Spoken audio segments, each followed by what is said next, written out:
Good morning, everybody. I call the Committee on Economic Development, Finance, and Policy to order. Thank you all for joining us. I know we have a full house, so if you could please bring your conversations to the halls or take a seat, we appreciate it. Thank you so much. First, there is a quorum present as well. And can I get a motion to approve the minutes from March 24th, 2023? So moved, Madam Chair. Thank you. Representative Carly Katiza-Watoon moves to approve the minutes from March 24th, 2023. Any comments or questions? Seeing none, the minutes are approved. I'm sorry. All those in favor of approving the minutes, please say aye. Aye. Thank you. Any opposed? Great. Thank you so much. The minutes are approved. Chair Hassan is before us to present House File 3028. Chair Hassan, I do want to also mention that we have the DE and the spreadsheets for the committee are on their way here, so they are being printed out and will be here soon. Looks like some of them are coming around now, so those will be here momentarily. And Chair Hassan, go ahead and present your bill. Thank you, Madam Chair. Good morning, Madam Chair and members. It's with great honor and privilege to present our final bill of the session, House File 3028. There's a song about having more money, which states more money, more problems. While we had ample of money, we also had greater need, and more of our communities in dire need of a hand up. We have been working hard for the past few months to build an economy for our state that we can all be proud of. I first want to thank our nonpartisan staff, Anna Shaleen and Ken Savers, for all their work and working late and in the wee hours of the night to put together this bill. I also want to thank our committee administrator, Travis Ree, our CLA, Elijah Henderson, our DFL researcher, Dave Sullivan, and our Republican researcher, Lori Casno. Without all of you, we wouldn't have been able to accomplish anything. So from the bottom of my heart, thank you. I also want to extend my gratitude to our minority lead, Rep. Kasnick, and our great vice chair, Rep. Hansen, and all of you for making this space a safe space to have a great conversation. In this committee, we have talked a whole lot about equity and wealth building for communities who have been left behind. With many years of disinvestment and underinvestment, many of our communities do not have the means to dig themselves out of the cycle of poverty. They don't have the social safety nets to build wealth and fully embrace the American dream. We also have discussed to address the great need to provide our small businesses and entrepreneurs across the state the resources to thrive. It's one thing to survive, but we don't want our businesses to survive. We want them to thrive. We want Minnesota to be a destination where people want to visit and live. The last 3 years have been challenging for our state, and even more challenging for our small businesses, with a pandemic that closed many of their doors, amplified inequities in our systems, and put more stress on everyone as our future was uncertain, followed by the tragic murder of George Floyd and the civil unrest that destroyed the cultural corridors of our cities. I guess you can say we have been thrown a lot. While the murder of George Floyd was tragic and heartbreaking, it was also a moment, a turning point moment that forces us to deal with the disparities that have been persistent and facing us. Racial disparities that face our racial communities because of systemic barriers that were put in place to just protect some group and create an exclusion process. I love numbers because numbers tell stories. So here is some numbers that I'm willing to share. Across the country, the racial wealth gap remains large. In 2021, the median white household had 111,146 in wealth holdings, including cars, homes, and investment, compared to 7,113 for the median black household and 8,348 for the Latino median household. Minnesota is no different. According to a new study by the Wallet Hub, Minnesota has the third largest racial wealth gap in the country. Minnesota scores in this study at 64.93. Only the District of Columbia and Wisconsin score higher than Minnesota, indicating a larger gap.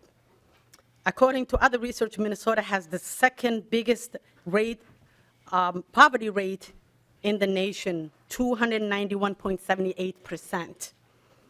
The state's home ownership rate gap ranks fourth in the nation, while the median household income gap is fifth largest in the nation. Some of the key factors driving this racial wealth gap include unequal access to capital, more barriers to pursuing higher education opportunities, and underemployment, as well as a generational wealth gap that's a far-fetched for many of our PIPAC communities. Knowing all of this data, we had to be more intentional in reducing disparities and creating opportunities for everybody. We had to build a bill that is transformational and speaks to the persisting systemic gaps we have had for many decades. This budget bill in front of you today funds DEED at its base funding, funds many great bills our members presented in the last few months, starting with the Small Business Partnership, Boundary Water Economic Relief, funding for our cultural corridors in Minneapolis and St. Paul, funding our CDFIs and some of the nonprofits who are the firefighters of our community. These CDFIs, foundations, and nonprofits serve communities at every corner of the state. I hope it was no surprise that we were intentional, transformational, and serious about closing the wealth gap. I also want to thank every Minnesotan who came to this committee and shared their stories and introduced us to their communities. Your stories and communities' needs are invaluable. This is a great bill with many excellent ideas from all of you, so thank you. With that, Madam Chair, I'll let our fiscal staff do the walkthrough of the bill. If we have we do? Okay, all right, and I will be quiet. Thank you, Chair Hassan. And I just want to take a second to say thank you for your leadership.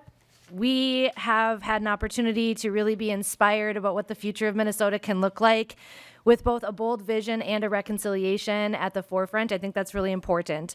And this transformational moment is really exciting as we look towards what the vision of the future of Minnesota looks like, and we couldn't do it without our fearless leader. So thank you so much, Chair Hassan. And with that, I'll turn it over to nonpartisan staff to do a walkthrough, and I will turn it over to you. Go ahead. Madam Chair and members, you'll have a spreadsheet that was distributed a moment ago titled 2023 Economic Development Finance in the left corner, and a timestamp updated of 3/27/23 at 11 a.m. The committee's target, as passed by a resolution by Ways and Means, was $750 million above the base in FY 24-25, with $750 million above the base in FY 24-25, for a total target funding of $948,355,000.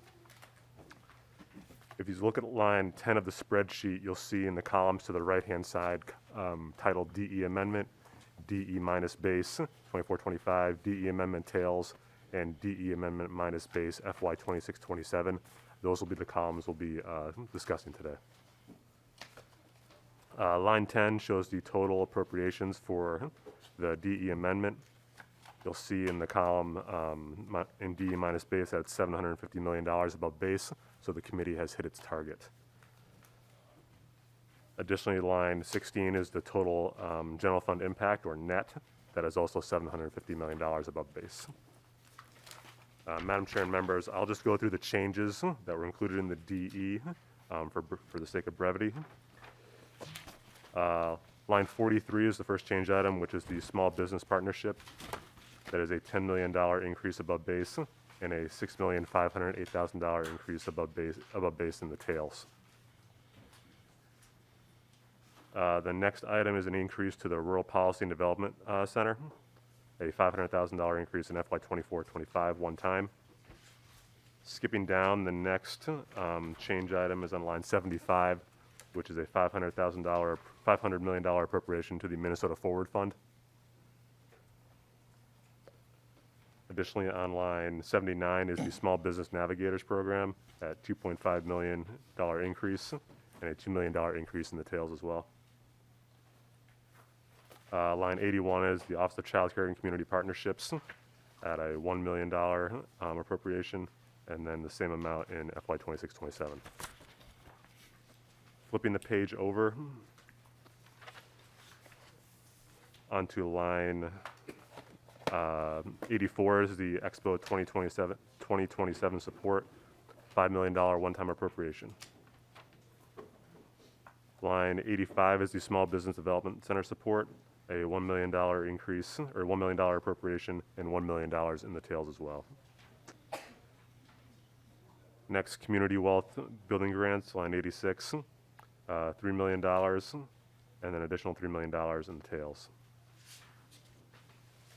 Line 87, the Neighborhood Development Center, that is a $5 million appropriation one time.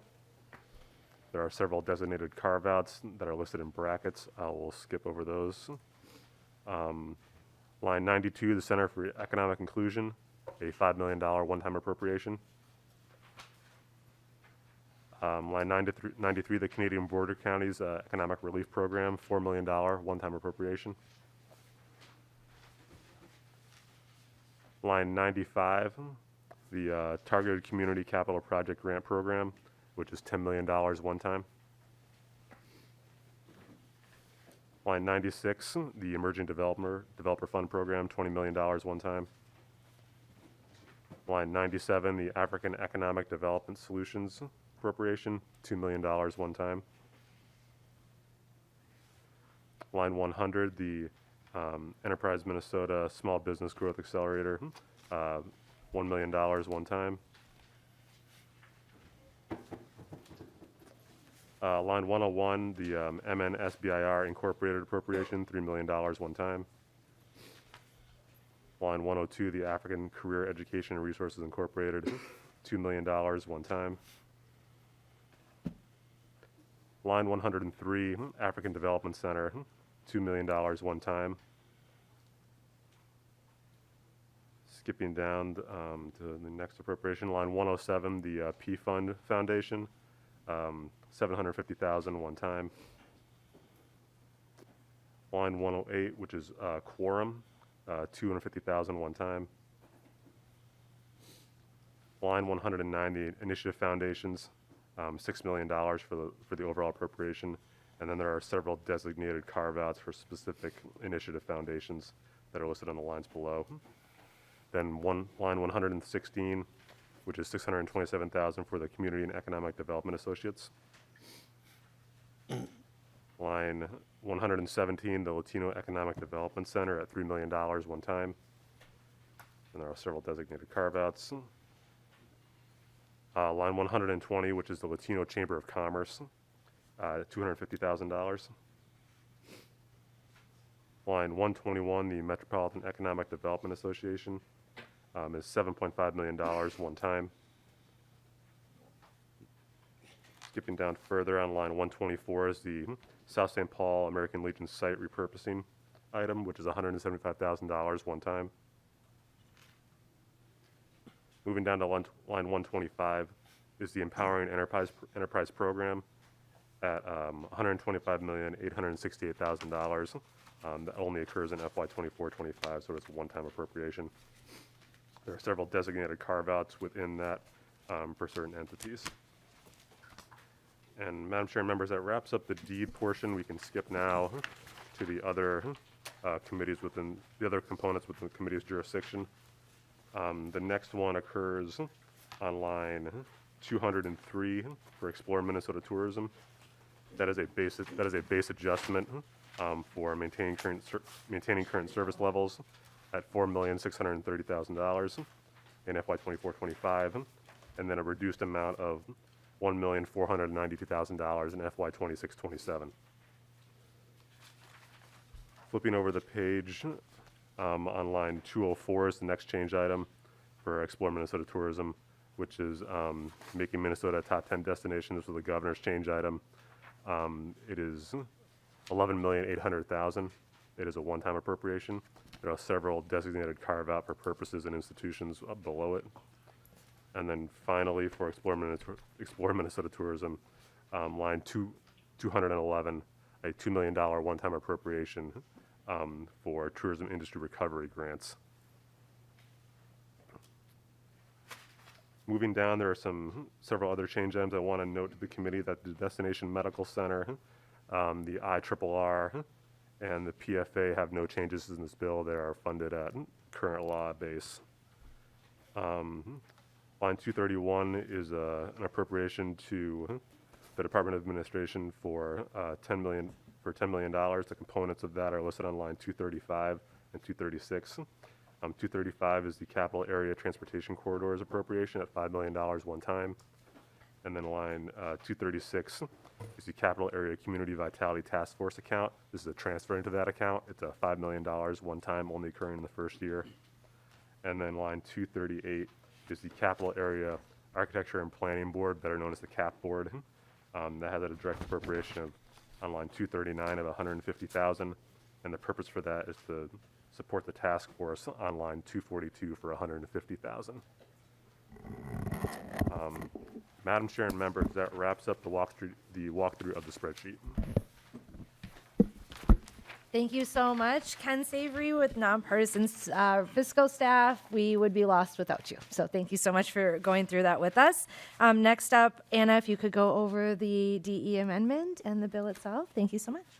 Chair and members, Mr. Savory has already gone through Article 1, the appropriations article of the DE. I will now walk through the policy sections that are contained in Articles 2, 3, and 4. Article 2, Section 1, beginning on page 21, line 20. This section creates the Office of Child Care Community Partnerships to support child care businesses and increase child care accessibility. This is language from the governor's bill. Section 2, beginning on page 23, line 3. This section establishes small business navigator positions to help small businesses navigate state programs and other sources of funding. This is also language from the governor's bill. Section 3, beginning on page 24, line 4, codifies the Small Business Partnership Program, which provides business development services to targeted businesses, namely those located in Greater Minnesota, in the high-tech field, or those owned by certain groups.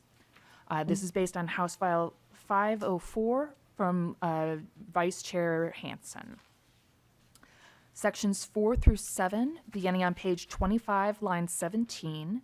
These sections make changes to the Job Creation Fund to lower participation requirements, particularly for businesses in Greater Minnesota, and raise awards for creating higher paid jobs. This is language from the governor's bill. Sections 8, beginning on page 30, line 16, combined with section 15 on page 51, line 16, these two sections codify the Launch Minnesota grant program for startups and repeal the old session law version of the program. This is language primarily from the governor's bill. Section 9, beginning on page 36, line 16, creates the Minnesota Forward Fund to fund private business development, particularly through providing matching funds for federal incentives. This is language from the governor's bill. Sections 10 and again section 15 on pages 40, line 28, and 51, line 16, the repealer there. These are increases to the maximum grant award for the targeted community capital grant project grants. It increases the maximum grant from $1.5 million to $3 million. And it also removes the applicability of capital project provisions in Chapter 16A. That's the repealer section. This is language coming from House File 1163 from Chair Hassan. Section 11, starting on page 41, line 4, creates a community wealth building grant program to make low-interest loans to community businesses. This is based on House File 318 from Chair Hassan. Section 12, on page 43, starting at line 20, this establishes the Emerging Developer Fund program to make grants and loans for development projects by emerging developers. This is based on House File 1162 and 1289 from Chair Hassan. This is Section 13, starting on page 47, line 4. This section creates the Empowering Enterprise program to give grants to community relief efforts for areas affected by civil unrest in 2020. This is new language from Chair Hassan. Section 14, beginning on page 49, line 26, establishes the Canadian Border Counties Economic Relief Program to assist businesses harmed by the closure of the Canadian border and the Boundary Waters Canoe Area since 2020. This is based on House File 1631 from Rep. Kozlowski. Article 3, which is 3 sections, beginning on page 51, line 19, create and fund the Capital Area Community Vitality Task Force and appropriate money for road projects within the capital area. This is all based on House File 2427 from Representative Claiborne. Article 4 has 10 sections, starting on page 54, line 1. This article makes a variety of changes related to the Public Facility Authority and the Clean Water and Drinking Water Revolving Funds, and comes from Representative Lee. And that completes the policy sections of the bill. Thank you so much. Appreciate you. Again, these walkthroughs are really helpful, and so we appreciate your time for that. And Chair Hassan, did you have any comments that you wanted to add before we move on to testifiers? No, Madam Chair. I would just like to switch. Okay, sounds good.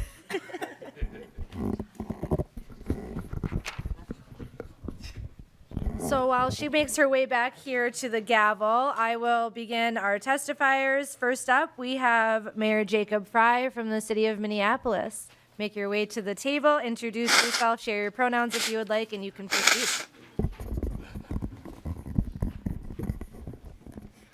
Good morning, Madam Chair, members of the committee. My name is Jacob Fry. I'm the mayor of Minneapolis, and I am here to testify in favor of House File 3028. A huge thank you to Representative Hassan for her leadership on this particular topic at this much-needed time. I think it's important to recognize kind of where we've been as well as where we are going. During the global pandemic and during the stay-at-home orders, we lost about 1,700 businesses. 144,000 people went onto unemployment. And as we come back right now, it's critical that we do so in partnership.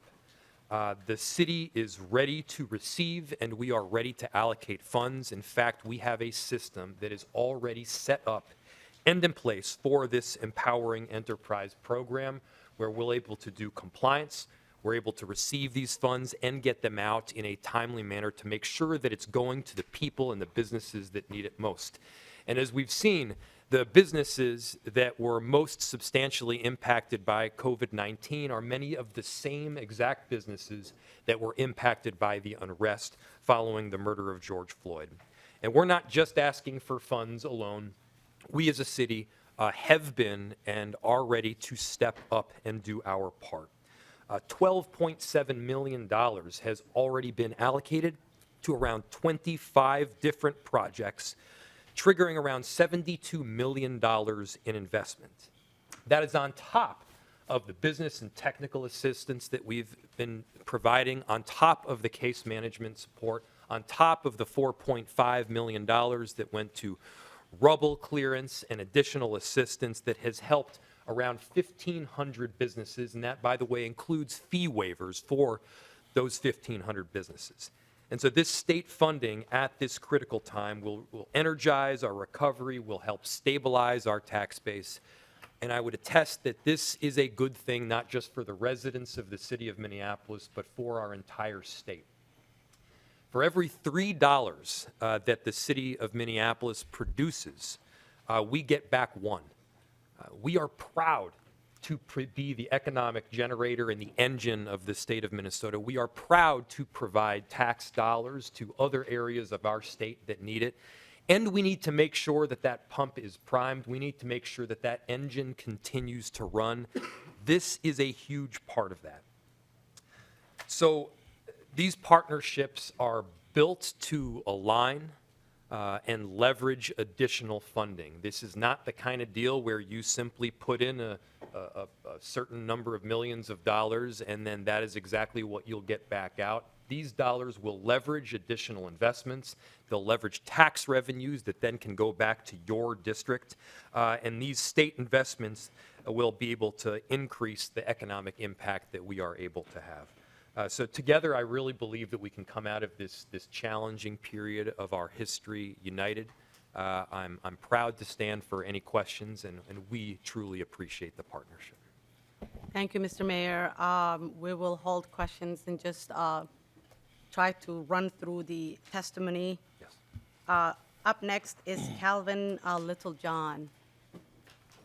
Please come to the testifying table, introduce yourself for the record, and proceed. Hello, I am Calvin Littlejohn with Tri Construction and Tri Development, and I want to thank you, Madam Chair, and the committee for being able to come here and explain to you that as we talk about investment, as we talk about being able to take some economic dollars and put them into, for me, it's North Minneapolis. It is to put them back into developments. It is to put them back into communities that for a long time have been disinvested in. And so it's kind of a pleasure and it puts a smile on my face to come here and talk about investing in North Minneapolis and investing into our minority community. So thank you for this opportunity. We were the recipients of those funds for a project that was in North Minneapolis called the 927. It was a building that sat vacant for over 40 years. And so currently, we have redeveloped that building. It is 100% occupied. But here's what I think that is the amazing story behind when you take those dollars, and we're not talking about gentrification, change coming to North Minneapolis and people that look like me being pushed out. Companies that have been working in North Minneapolis for the last 15 years are pushed out. Now we're talking about how does organizations like Tri Construction and as well a resident of North Minneapolis be included in the change that has taken place inside our city. We've gone as an organization that have grown because we've got a building, the organization is growing. We went from being able to house 7 full-time employees just within our office to now 15. I think about as we were doing the construction of that project, 51% of those workforce hours went toward BIPOC families. So that's almost $2 million worth of paychecks every single week went back into BIPOC families. If I think about the overall contractual dollars that went back into BIPOC businesses, over 64% of those overall contract dollars went back into, again, the BIPOC community. When I dug a little deeper into Tri Construction's payroll, we had some of the largest contracts as far as work being done on that building.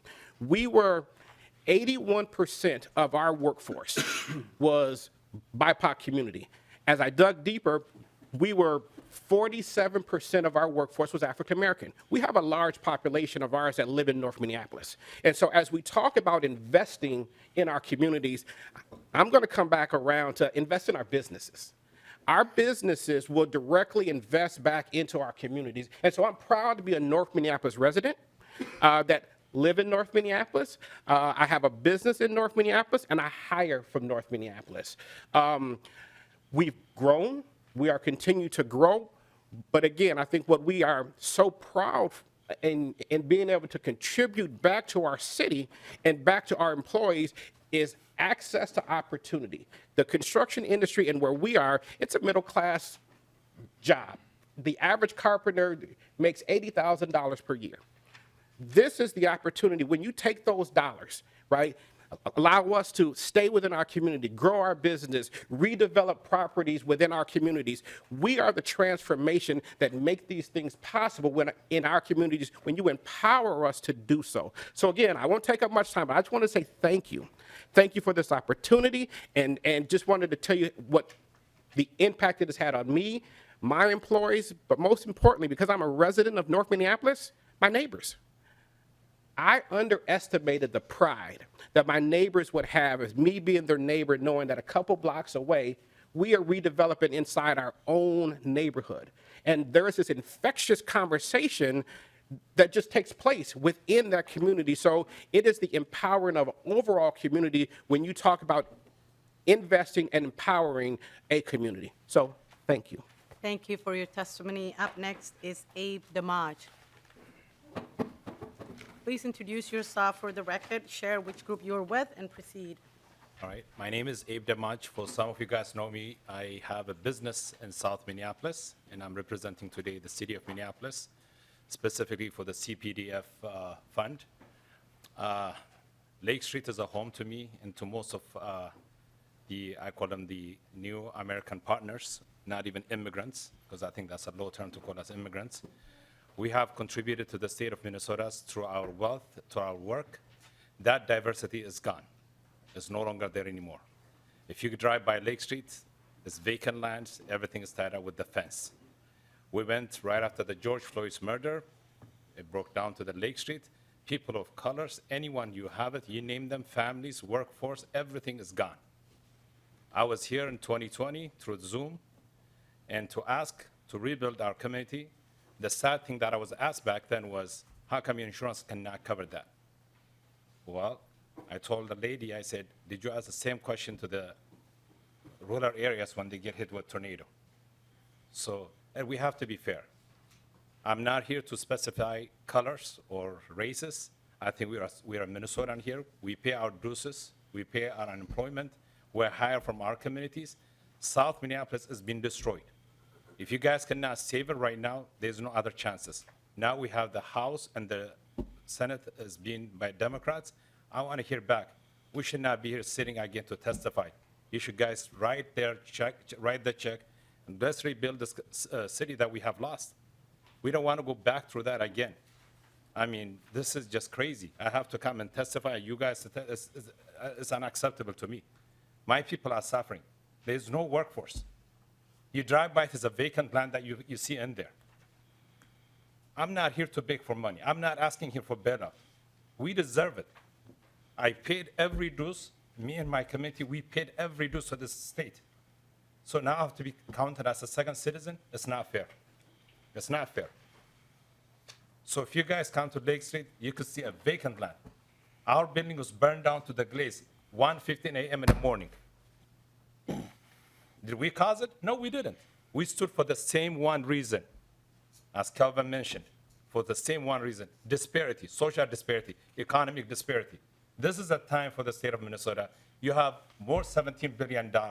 You could write every one of the check to lift this community up. All the BIPAC, all the people of color, we both North Minneapolis and South Minneapolis, we need to come as one. You guys need to, put your this is legacy for you guys to be in here today. This is a time for you guys to lift up with the high spirit. I cannot be sitting in that chair and look at me like I'm a fool. I'm not a fool. I know what I'm talking about. This is a real story that I'm telling you guys. If some of you guys don't know, come with me. I'll give you a tour. I'll give you a tour. The Latino community, they all gone. You walk around, my neighborhood is deserted. We did not cause it. It caused, we stood by the same right, the same reason. We did not fight back. 1991, what happened? Rodney King got shot. Every community went out to shoot. We did not shoot. Not even a single fire shot. So I really want to ask today for all of you guys here to really think about it before you even ask a question, before you say even anything to us. Think about it. Think twice.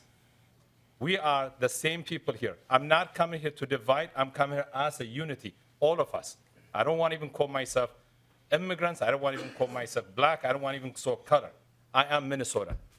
So understand that in your mind, and then please, let's expedite this stuff. It's been 3 years. If I was living in richer neighborhood, 3 days would be rebuilt. 3 years. My neighborhood is screaming around. That's not fair. Thank you all. Appreciate it. Thank you, Abe. And we don't think you are a fool. What happened in Lake Street and University Avenue and West Broadway was unfortunate. And we stand with the community, and that's why we're having this conversation today. Thank you. Up next, we have Carrie Johnson. Please introduce yourself, share which group you're with, and proceed. Good morning, Chair Hassan, Vice Chair Hansen, members of the committee. My name is Carrie Johnson. I'm with the Metropolitan Consortium of Community Developers. And before I get into this, I just want to say, Abe, we're here with you. I remember being on the same Zoom testimony with you 3 years ago. And so there's a lot to like in this bill, especially working to redevelop the buildings MCCD is located on 31st in Chicago, right in between Lake Street and George Floyd Square, so it's close to home. I also just really want to especially thank you, Chair Hassan, for your leadership on this bill, and Vice Chair Hansen for helping to lift up some of the programs that we've been advocating for a few years now. We are especially grateful to see the inclusion of the Small Business Partnership Program, to codify that program and to finally make it part of the base ongoing and see those funding increases. This program has been stagnant for a decade. And with this increase, and especially the ongoing funding, we can continue to serve BIPOC small businesses throughout the state for years to come. This program, through a study that we did, serves on average 81% of the businesses identify as Black, Indigenous, or people of color. The other program that I'm here to speak to today is the Community Wealth Building Grant Program authored by you, Chair Hassan. We are really excited to see this innovative new funding model to help support shared ownership businesses and commercial land trusts. We're just looking forward to seeing how this helps to shape the landscape and preserve affordability for small businesses through the land trust model or create wealth building opportunities for workers. So you have my thanks, and I look forward to getting these passed this session, and happy to answer any questions that anybody has at any point in time in the future. But thank you again. Thank you very much. Up next, we have Lauren Bennett McGinty, Executive Director of Explore Minnesota Tourism. Please introduce yourself for the record and proceed. Thank you, Chair and committee members. My name is Lauren Bennett McGinty. I'm the Executive Director of Explore Minnesota Tourism, and I would like to share my sincere thanks and gratitude to all of you for including historic funding for Explore Minnesota in the budget this year. Our strategic plan outlines big goals for Minnesota to be a top 10 destination in all 4 seasons, and with this base budget increase as well as the one-time funding of $11.8 million over the biennium, we will move closer to our goals and be able to create a more welcoming visitor experience for all. I want to note, however, the absence of funding for Explore Minnesota for Business. The governor and lieutenant governor put forward $12 million recommendation to fund this new division in the hopes of growing Minnesota's share of voice nationally. And as you can see, we need more workers in our workforce here. We also need to shout louder about the great benefits we have as residents of Minnesota, tell more stories about the livability and economic opportunity of Minnesota, and better compete with the more than 24 other states who have deeply invested in doing the same, including North Dakota, South Dakota, and Michigan. Without this funding, we will not be able to market the one-of-a-kind opportunities we have here in Minnesota, including new opportunities that were created at the Capitol this session. The fact remains that we as Minnesotans continue to remain overly humble about what we have here that is great. And we cannot keep these things secret any longer, no matter how Minnesota nice we want to be about it. The time is now to make bold moves to address the fact that we have a shrinking workforce and we need to put in the work to bring new people here. Our state demographer said in December of 2022 that the state forecasts almost no growth in the state's workforce in the years to come. However, she did note she's optimistic if we can see growth in domestic and international migration. Explore Minnesota for Business would drive that growth. I urge you to reconsider the inclusion of this division and the one-time funding in addition to the incredible funding that you've already included for us here to jumpstart the vital initiative. We can breathe new life into Minnesota and attract new workers, families, and visitors. We can be a top 10 destination to visit and a #1 place to raise a family. Now is the time to invest in sharing our stories louder and prouder than ever before. Thank you so much again for the incredible support you've provided to Explore Minnesota and recognizing our important contributions to the state's economy. Thank you. Thank you very much. Up next, we have Errol Worth Latanga, also known as Baba. Welcome. Please introduce yourself, share which group you're with, and proceed. Thank you, Madam Chair and members. Thanks for the opportunity to be here. Also, Baba Liteng, I go by Baba, and I work for the Neighborhood Development Center, NDC. First of all, I want to express our true gratitude to you for your continued trust in NDC and the work that we've been doing for 30 years plus. NDC also work in partnership with other organizations, so we try to help other organizations as much as we can. We look forward to reaching more businesses here in the Twin Cities. Last year, we reached about 800 entrepreneurs. We've been doing that for many, many years, and we will continue to do that. We also look forward to helping greater Minnesota partners providing high-quality one-on-one technical assistance to entrepreneurs in their communities. NDC has been doing that, and this support is only going to help us to continue doing that and expand what we've been doing. We recognize how hard this session was, and I really want to congratulate you for coming to this conclusion and for your hard work. You made a promise to the people, and you have fulfilling that purpose. I just wrote a little note that says, if not now, when? So thank you for all what you're doing. NDC is also glad to see that the bill includes the establishment of an emerging developer fund. We're very happy that that is part of the bill. From our experience as an organization with decades of experience in affordable commercial real estate development that has provided both formal and informal assistance to emerging developers, we recommend a pool of funds be set aside for nonprofit administering this program to provide technical assistance to the businesses. For new developers, even those who have already engaged in some level of training, they will also need some technical assistance. So we're asking to continue to support on that. Madam Chair, I want to especially thank you for your hard work and your commitment and your loyalty to the promise that you made. And the rest of the chair, thank you so much for all your work, not just to NDC, but the other community. As I heard Abe speak, while he was talking, my heart was shaking because what he's saying is true. And if not you, then who? So thank you so much for all what you're doing.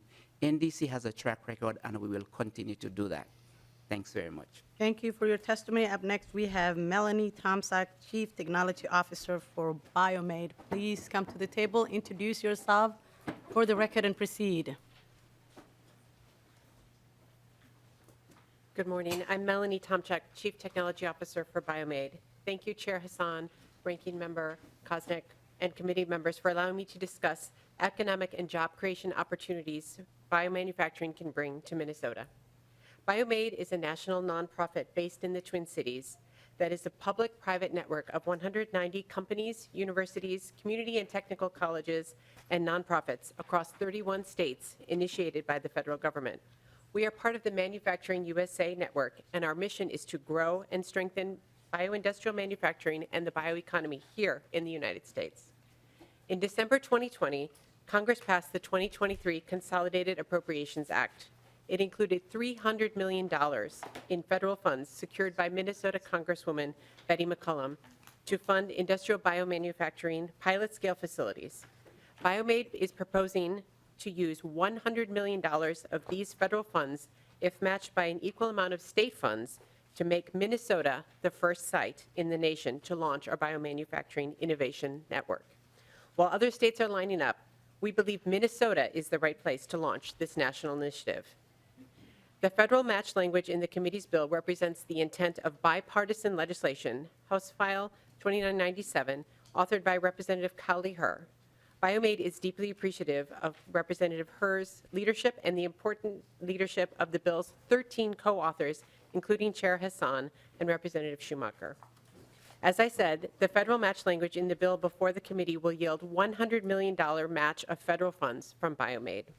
This partnership will provide Minnesota the opportunity to create well-paying jobs across diverse communities and launch the economic promise of this rapidly growing sector. This is a significant investment, but it is also a once-in-a-generation opportunity for Minnesota. The bioeconomy is estimated to create up to $4 trillion in annual economic activity over the coming decade, and the funding your bill provides Minnesota the first seat at the table. Bioindustrial manufacturing harnesses biological systems to create novel, high-performance chemicals, proteins, and materials that we all use in everyday life. Feedstocks, including corn, soybeans, sugar beets, woody biomass, and even waste streams, are transformed into products using fermentation in large stainless steel tanks, not unlike those you'd see in a craft brewery. With bioindustrial manufacturing, an agricultural feedstock can be converted into cement, bioplastics, durable textiles, high-nutrient food products, and sustainable fuels. Even dandelion roots can be manufactured into a domestic source of natural rubber to make tires. Manufacturing these high-value chemicals and materials in the U.S. will require developing skilled workforce and opportunities for innovative companies to grow advance technologies, and create new jobs in urban, rural, suburban, and exurban communities across Minnesota. Biomanufactured products and technologies are critical to reaching industry, state, and federal sustainability objectives. In fact, last week, the White House outlined its biomanufacturing goals and believes that increasing biomanufacturing capacity in the U.S. will create jobs, secure the supply chain, and help achieve climate goals. Minnesota's matching funds will result in bioindustrial manufacturing innovation campus and pilot scale facility unmatched in the country. Right now, American companies are traveling to Europe, Asia, and Mexico to manufacture at pilot scale facilities. We want those companies doing the work here in the U.S. to create jobs, products, and uses for agricultural feedstocks that benefit the bioeconomy. Minnesota is poised to take a critical leadership role in this effort. There's also a strong post-secondary education component to this, and we know that there are career pathways for students from community and technical colleges and universities, and for workers in communities across the state, including on-site training and reskilling. We anticipate that the biomanufacturing campus has the potential to create thousands of jobs through facilities, construction, transportation services, and agricultural feedstock processing. The benefits to Minnesota's workforce and economy will extend to innovative startups, small companies, and large industries in the Twin Cities and in greater Minnesota. Access to critical pilot scale and commercial scale infrastructure will attract businesses from across the globe to manufacture here in Minnesota and help grow a diversity of businesses and jobs. Chair Hassan and committee members, thank you for your consideration and support of this critical investment of state funds to secure a federal match that will strengthen the future in Minnesota. Thank you for your testimony. I don't want to be rude and cut anybody off, so it would be nice if people were concise. Up next, we have Dr. Surya Iyer, President of Polar Semiconductor. Please introduce yourself for the record and proceed.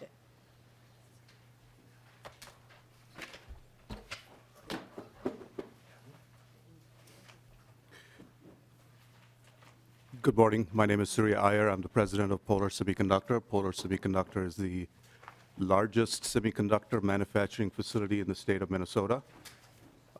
Chair Hassan and members of the committee, I really appreciate you giving me the time to talk about the Federal CHIPS Act, on behalf of the semiconductor industry, and how the state can leverage that Federal CHIPS Act to make a huge impact on Minnesota and our communities. First, I want to talk about semiconductors. Semiconductors are vital. Almost everything we touch in our daily lives are somehow made happen by semiconductors in them. And if there's anything that doesn't have semiconductors, you'll soon see them have semiconductors in the future. So the reality is that the United States invented semiconductors. We used to manufacture them, but then we outsourced them for the last few decades to Asia, with that technology as well. To an extent that more than 90% of the most advanced semiconductors are made in Taiwan. And beyond that, more than 85% of contract manufacturing of semiconductors is concentrated in two countries, China and Taiwan. So, you know, we were Polar is actually an automotive manufacturer. We were part of the supply chain issues that we all dealt with, the disruptions that we all dealt with in the last few years, and still to some extent dealing with them. We were, in fact, scrambling to make semiconductors. We were actually also helping make chips that go into ventilators during the early part of COVID. This concentration of the supply chain on the other side of the world is just not sustainable, not tenable. For national security reasons, for supply chain resilience reasons, cannot happen, or should not happen. And that's why the Biden administration recognizes this and put in place the CHIPS law, which allocates $52 billion, $39 billion of which is towards manufacturing in the United States, $11 billion is for technology centers, which potentially could be based here in Minnesota, and $2 billion for defense R&D research. And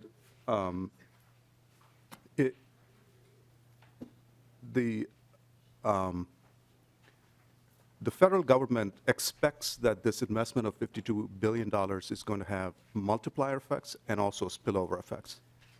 The multiplier effect is already obvious. About $200 billion in projects have been announced across the United States. States across the United States, state governments have invested $15 billion in CHIPS Act support for these $200 billion in private investments. So these are large multipliers. For example, the investment in the state of Minnesota could be about $2.5 billion. And I do want to take this opportunity to thank Governor Walz, the leadership of the House and the Senate, to put, I believe, $300 million in the target for CHIPS Act support. I think that $300 million can leverage about, in my opinion, about $2.5 billion in investment in the state of Minnesota. That means thousands of high-paid, family-sustaining jobs, and ensuring that Minnesota continues to be the center of technology and advanced manufacturing. So the point that I want to make more than anything else is that this is not just about some semiconductor chip companies. By the way, in Minnesota, there's a very strong ecosystem of these companies. It's not about these companies. It's about how we're going to leverage these investments so we can have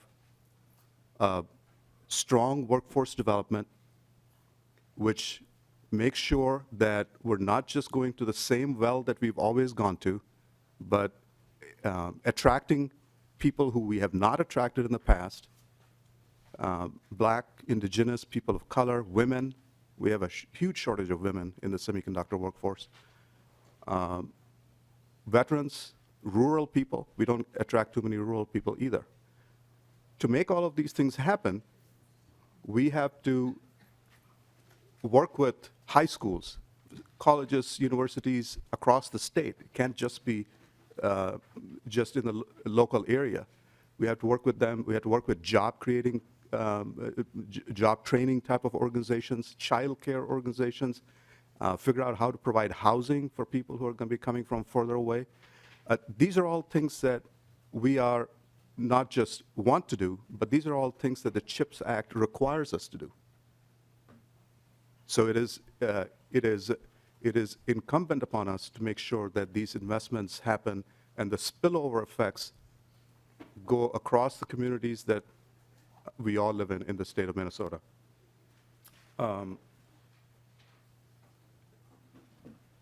may be running out of time here, so I'm just going to summarize. This is a huge, I think, once-in-a-lifetime opportunity. I think it's overused, once in a lifetime, once in a generation, but truly is. This is a trillions of dollars have been invested by the Biden administration, and it is a huge opportunity because we have the right kind of ecosystem here. We can make this happen in this state to build the next generation of skilled workforce, to make a real impact in including underserved communities to come and work in companies like Polar, and leveraging this federal act and ensuring that we have large amount of private investments, and that will spill over into our communities, which will make general welfare for the people of Minnesota. So thank you for the time that you've given me, and I'm happy to answer any questions. Thank you for your time. Up next, we have Tawana Black, founder and CEO of Center for Economic Inclusion. Please introduce yourself for the record and proceed. Thank you so much. I'm Tawana Black. I am the founder and CEO of the Center for Economic Inclusion. Thank you so much, Chair, for your leadership. Thank you for having us here this morning, and more particularly for advancing bills that will close racial and economic wealth gaps in our state and continue to make the state a place where all people can truly thrive in our economy. At the Center for Economic Inclusion, we work every day alongside partners like many of those who are in this room and employers and policymakers to equip over 12,000 leaders and over 70 employers with the tools, knowledge, and resources that they need to dismantle systemic racism and build workplaces and economies that truly do work for everyone. We do this in particular so that we can increase the number of Black, Indigenous, Latino, and Asian people who are employed in inclusive employment with wage equity and in jobs that pay family-sustaining wages. Over 85% of the individuals who participate in our programs report that after 90 days, they have taken actions that are systemic in nature inside their organizations that are going to lead toward anti-racist results and an inclusive economy. And after 1 year, that same percentage of individuals and employers are reporting that they have sustained those results and actions and are producing results inside of our economies. Thanks to historic appropriations that have come from this legislature into the Center for Economic Inclusion for our program North at Work, we've been able to invest millions of dollars into Black-led organizations in North Minneapolis who continue to equip, support, and develop African-American men and prepare and then place them into jobs that pay family-sustaining wages. This week's, in fact, I learned just last night, are averaging wages of over $35 per hour after going through the programs that we are able to fund collectively through your work and investment in the Center for Economic Inclusion here in Minnesota. With your continued partnership, we'll leverage the success, the proven results that we've achieved over our almost 6-year history in order to now create and scale this program across the state of Minnesota, investing in businesses owned by our communities and growing them in sectors that are growing inside Minnesota, meeting the market opportunity to ensure that corporations and government agencies who are failing to invest their dollars by spending directly with our businesses have the tools that they need to change those practices and policies and have the relationships with these businesses in growth sectors to grow jobs that pay wages that can help Minnesotans thrive in our state. Together, we can make this the first state that truly becomes anti-racist and is over to overcome stagnant wealth gaps through systemic actions. Thank you so much for your leadership and for your time. Thank you for your testimony. Up next, we have Adam, I'll let you just, Danek, North Central States Regional Council of Carpenters. Please introduce yourself for the record and proceed. Thank you, Madam Chair, members of the House Economic Development Committee. My name is Adam Dunnick. I'm with the North Central States Regional Council of Carpenters, and a lot of my testimony has been said by a few other testifiers, so I promise to be very brief. We testify in support of this bill and your work on these issues because they mean jobs for our members and jobs for our future members, and so I just want to say a word or two about that. We have an opportunity, a unique opportunity to both match federal resources, connect public and private resources in a way that is going to transform industry in the state and across the country, and we're in a strict competition with other states. And I want to share a quick story about that. So I spoke to a colleague of mine last week from Ohio, and he said to me, you know what we're building in Ohio? A $20 billion Intel project that's going to put to work between 8,000 and 9,000 carpenters every day for a number of years straight. The project pretends to be approximately 10 years in length. So the amount of skilled tradespeople that can both start their career, go through an apprenticeship program, come into the industry. I'm here to just tell this committee and the legislature we're equipped to train future workers. We're the best equipped to bring women, people of color, veterans, people into the industry that aren't here today and keep growing the industry. I want to thank the other testifiers that made a lot of the points that I would make, but we're here in support of jobs and happy to support this bill and look forward to working with you on it, Madam Chair. Thank you for your testimony. Up next, we have Melissa Nevada. Please introduce yourself for the record and proceed. Thank you, Madam Chair Hassan, and thank you to the committee for allowing me to testify on in support of HF 3028, Empowering Enterprise Program. I'm a lawyer and have a very, very small office on Bryanton Lake. I serve mainly immigrant entrepreneurs, and it is an honor to be able to represent the owner of a quinceañera shop or a person who is working at Mercado Central or Plaza Mexico. I do so with the support of two programs, Elevate Hennepin County and the City of Minneapolis BTAP program. I am also on the board of Lake Street Council, and I would like to thank the 120 businesses that supported the letter that we presented in written testimony, along with Gandhi Mahal, Elite Cleaners, and the Barbering School. As you know, Lake Street Council was the first organization that helped my clients and our businesses recover after the pandemic and after the civil unrest caused by the murder of George Floyd. The key to that help was the knowledge that Lake Street Council has built over so many years of each business in the street, the commitment of Lake Street Council to our well-being, and the sense of community that we have on Lake Street. One of my clients said that the best thing that happened after the pandemic and after the civil unrest was seeing the many, many, many Minnesotans come to help us clean the street. The other thing that was key to the recovery was the support that the state of Minnesota, the Hennepin County, the city of Minneapolis, private funders gave to help our businesses survive. And I am exceedingly thankful to each of you for supporting us in that way and for also coming to Lake Street shopping with us and being there for us in so many ways. This project allows us to come from survival mode into thriving mode. As one of our neighbors, our business owners told me yesterday, the key to a small business thriving is owning its own shop, its own salon, its own restaurant. And your support will allow us to do that in two ways. We have the strength to, as business owners, to be able to buy our shops, but we need two key components. The technical assistance that many of us do not have because we're so new to the US. We are new to the dream of owning our own that has been possible by the changes that are going on. And that gap in financing that catalyst funds like the CPDF fund from the city of Minneapolis and the Wheel of Lake Fund have provided. So I urge you and thank you for your support, and I hope that you can help us continue employing our neighbors, continue building a thriving street, and most of all, continue increasing the tax base so that we can reinvest it in our street through being able to pay taxes as owners just as much as we do as in sales taxes and payroll taxes. Thank you so much. Thank you for your testimony. Up next, we have Sarah Sick, Minnesota Tourism Growth Coalition. Please introduce yourself for the record and proceed.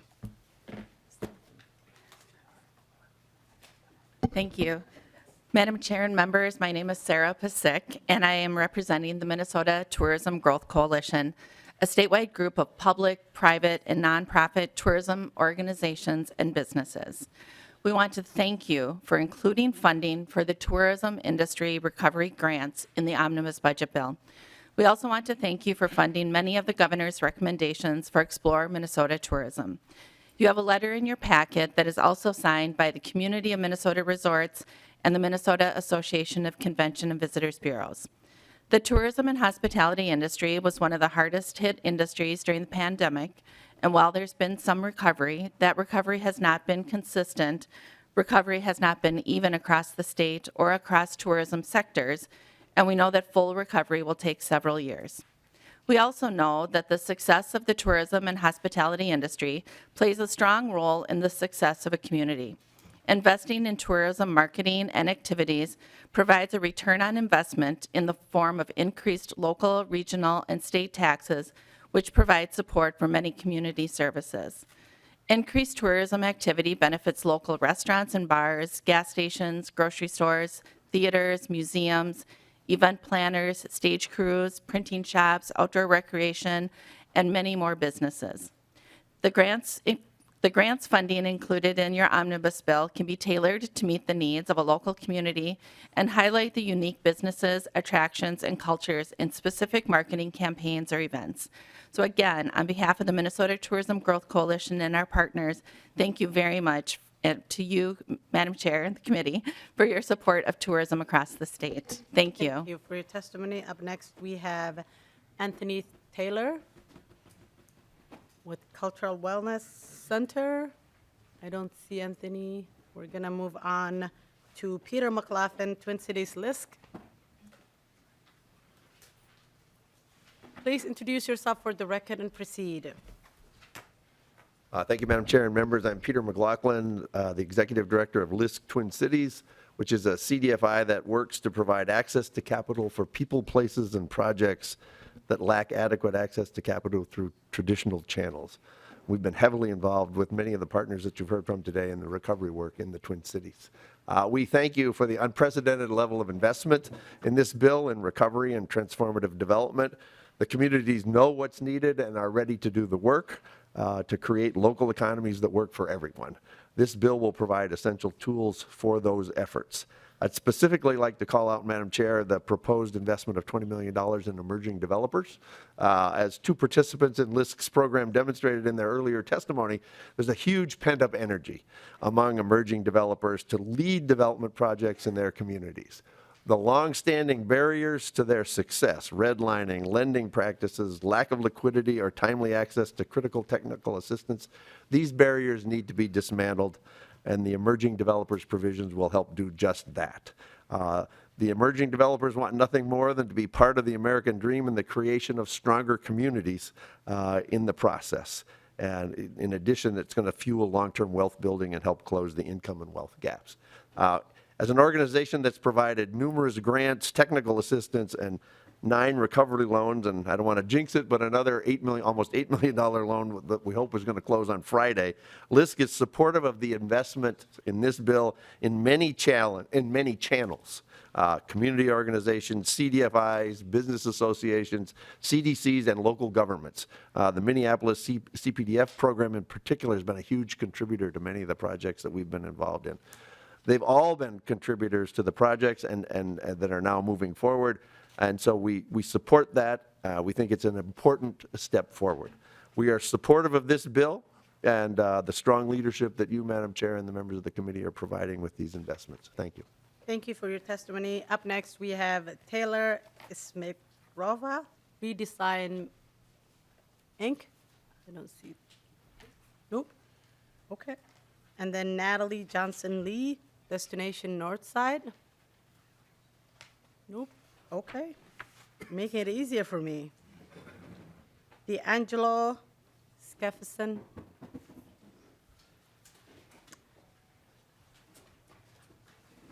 Please introduce yourself for the record and proceed. Good morning, Madam Chair, members of the committee. Thank you again for your support. I'm here testifying in support of this bill. I'm with NAO Partners, the commercial real estate and urban planning consultant that works with a lot of the businesses and CDFIs and community that are listed in this bill to bring about the change and actually manage that process in an effective and efficient way.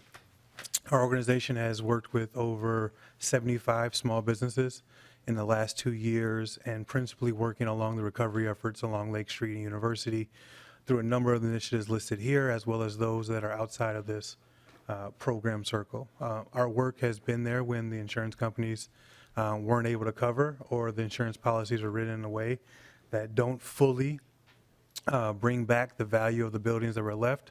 We also have had, a century of depreciation of assets in those communities. And so simply rebuilding what was there is at a different cost than the entrepreneurs who were able to own those spaces were able to do. And so as we look through the nuances of this package, programs that have been elevated already, like CPDF and then the St. Paul equivalent, really act to solve a gap that you can't solve without a century of history and growth for many of these entrepreneurs and family. And so this recognizes that the asymmetries in families and cultural histories come to the forefront when action is required today. And so we support this bill and this package. We also support considering the limits that are placed on the bill around $500,000, as some of these projects simply require more equity type capital to come into the project to offset the histories that I already mentioned. Additionally, as we look at working continually across the busy corridors in the rebuilding efforts, we have to understand that economic development happens in many different ways in many different places throughout town. So things that are required in North Minneapolis versus South versus University versus the east side of St. Paul, we have to understand that the program in its current flexibility does react and respond to that, and the partners that are currently at the table through the bill also provide that flexibility through their programming. And so again, thank you for this consideration and look forward to seeing it move forward. Thank you for your testimony. Next, we have Chad Kulas, Executive Director of Midway Chamber of Commerce. Please introduce yourself for the record and proceed. Thank you. Good morning, Madam Chair and members of the committee. I'm Chad Kulas, Executive Director of the Midway Chamber of Commerce. We're a member-based organization with a mission to build a stronger Midway. Since our founding in 1919, we have seen many changes along University Avenue, but one thing has always remained true. The corridor depends on the hard work of entrepreneurs. On May 22nd, 2020, I became the first person to try Bole Express, a fast casual concept of Bole Ethiopian cuisine, as the owner prepared to open his new concept May 30th. But on May 29th, he watched the building that housed both of his locations burn to the ground. That space, along with many others along University Avenue, still remains without a new building. Within days of the civil unrest, the Midway Chamber joined forces with the St. Paul Area Chamber and the St. Paul Downtown Alliance to create one of a handful of funds aimed at helping those who had property damage. Through this process, we were able to help fund over 80 small businesses with over $1.3 million in relief. The funds were donated both by our business community and by current and former residents who sent in $10, $20 just to show that they care. I know some of you folks did a walking tour that summer, and I thank you for taking the time to see it. Seeing the damage up close and walking along University was absolutely gut-wrenching, but needed for me to fully understand the damage. Like many main streets, University Avenue has been revitalized by immigrants and refugees. An estimate in 2017 stated that around 300 minority-owned businesses are in or near the Midway. This proposed legislation would help businesses by creating community wealth. Community wealth helps develop assets where the wealth stays local and helps build more vibrant neighborhoods. It increases asset ownership, creates anchor jobs locally by broadening ownership over capital, and ensures local economic stability. These are all essential in rebuilding our community in a way it can work for more residents. And this proposed legislation would create economic opportunities for long-term residents.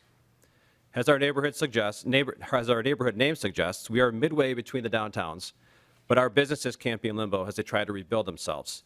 Our businesses and our residents stepped up, and we asked the state to do the same. Please help ensure us we can rebuild a stronger Midway. Thank you. Thank you for your testimony. Up next, we have Nasibu Sariva, Chief Executive Officer of African Development Center. Please introduce yourself for the record and proceed.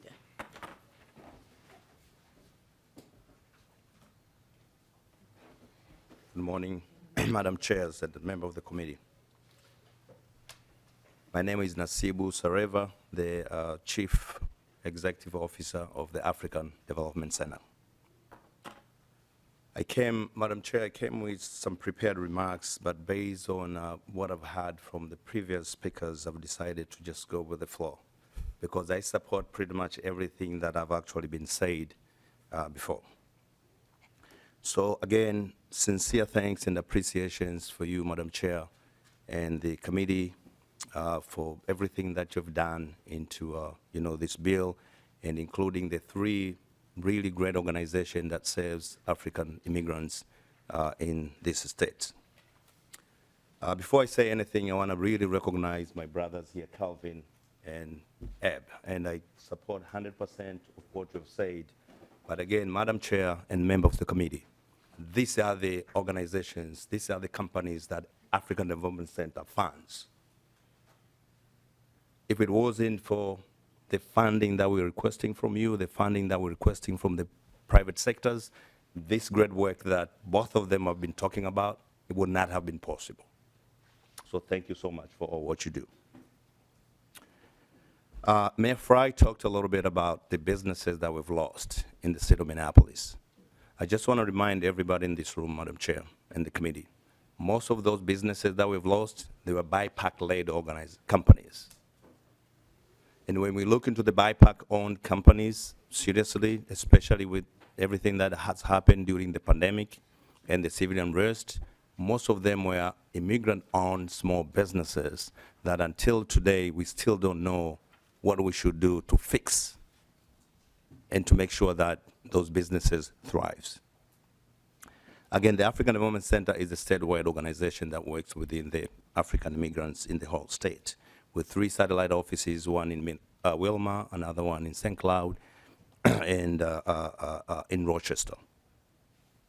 So last year alone, we received over $10 million worth of requests for small businesses, and some of them are the ones that have been affected by the civil unrest and the pandemic.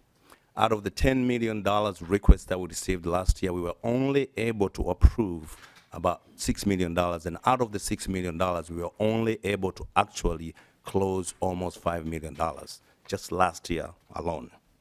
We are still the largest CDFI that serves African immigrants when it comes to small business lending in the country. So we have the capacity to be able to do more work. In about 13 years that we've been doing small business lending, we have deployed almost $25 million, and the community have leveraged for every dollar that we put there for at least $1.50. So over $25 million was invested by the African migrants into these businesses. And again, out of the $5 million worth of loans that we did last year, about $1 million went to North Minneapolis. Madam Chair and members of the committee, to finalize this, Tawana Black, who does a great work, he just a little while ago talked about the challenges of the corporations when it comes to investing into our companies. Let me say this. I'm holding a document. If I sign this document today, I'm going to sign this document today. This private company is ready to invest in our community. This private company believes in an American dream. These private companies, if everything goes well, and I got these final documents this morning as I was coming to this meeting, this investment to the African communities from these private companies could be up to $30 million. They don't want me to reveal this yet. They want to do it by themselves.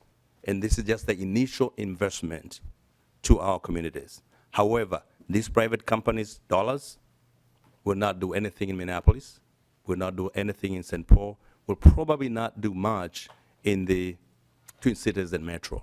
So this partnership with this request, and why I'm supporting this bill, because we will need to leverage these private public dollars for us to be able to continue to make sure that our community also not only lives the American dream, but also thrives. Finally, for every $1 in our program that we've actually put it out there, based on the wilder economic analysis that they've done, the return on investment is about $6. So you're really putting this money into really the organizations that really doing a great work. Madam Chair, thank you so very much. Members of the committee, we appreciate for all the hard work that we have all done this year. Thank you for your testimony. I believe Anthony Taylor's here.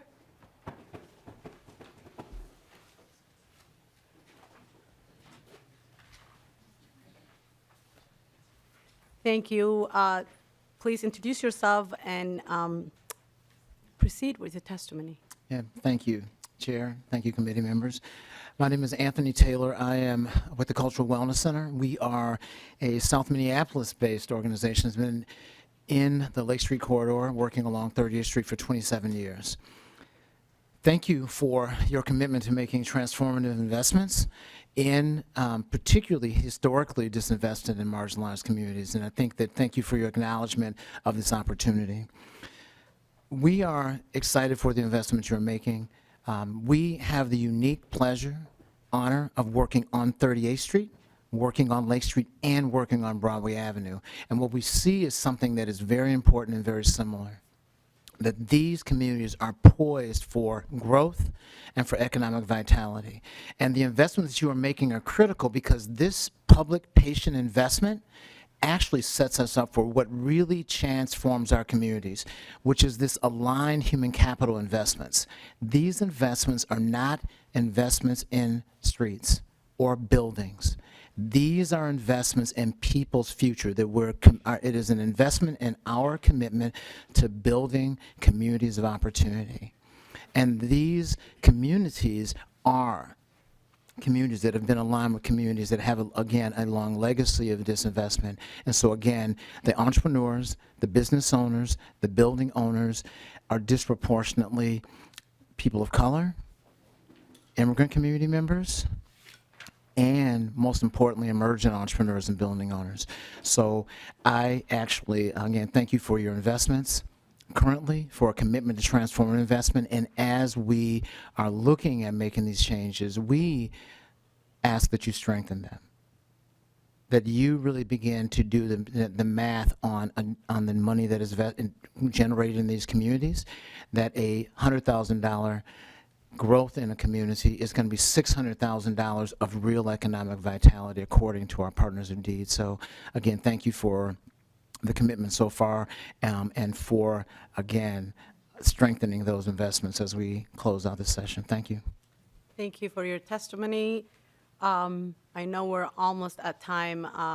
We're going to see if there are members of the public who want to testify for maybe a brief comment. Is there anybody in the public that want to testify? I see a hand up. Please come to the testifying table and be very brief. Introduce yourself, share which group you're with, and proceed. Good morning, Madam Chair. Thank you, committee. My name is Nalima Sitati Munene. I'm the Executive Director of ACER, the African Career Education and Resources, Inc. We are an issue-based organization, and we work with BIPOC businesses. I don't want to repeat what has been stated. I raised my hand to speak because I wanted to fill in a gap that I think has not been expounded on or talked about. At ACER, we work with a niche that is often left out of the equation. And I want to emphasize the importance of supporting micro businesses. And I'm also here to speak in support of our appropriation request to continue to expound our work on the work that we do with micro businesses. Our work is also mainly within the fostering suburbs, again, an area that is rarely talked about. And I really want to emphasize and expound on that, the need to support the fostering suburbs in the work that we do. Most of the businesses that we work with are startups. These are salons and barbershops, ethnic boutiques, ethnic grocery stores that help to close the food desert and challenges that are faced in our communities. When we talk about supporting startups and innovators, we are the ones who are holding the hands of people who are innovating from the beginning stage, and these are mostly ethnic people who are working to transition from their full-time job to really step into the business community, and those resources are very important. I live in Brooklyn Park. Most of our work is in Brooklyn Park and Brooklyn Center and across the region. But if you have read the news about the closing of Walmart, there's a lot of conversation around that. And we're here to ask for continued support to continue the work that we're doing. And we want to continue the work that we're doing in seeking this appropriation and support. We're putting a stake in the ground to say that even as people are deserting our communities, we're not going to desert our communities. What we need is investments to continue coming in these communities. Our communities are not failing, we are being failed. And we want to continue to support our communities, to support the micro businesses. They're the micro engine of our communities, right? They are the ones who are going to grow into small businesses and future big, large businesses and corporations. But we have to start the support for micro businesses, and that is why we're here to support this bill and to make our request so that we can continue to grow our communities into success. Thank you. Thank you. Is there anyone else that wants to briefly speak on this bill? I don't see anyone. All right. Well, thank you for your testimony. I want to remind the committee members to keep the bill and the DE and the spreadsheet in your folders for Friday. Amendments are due noon tomorrow, and we will meet Friday morning at 10:30 in this space. Thank you. With no other business, we are adjourned.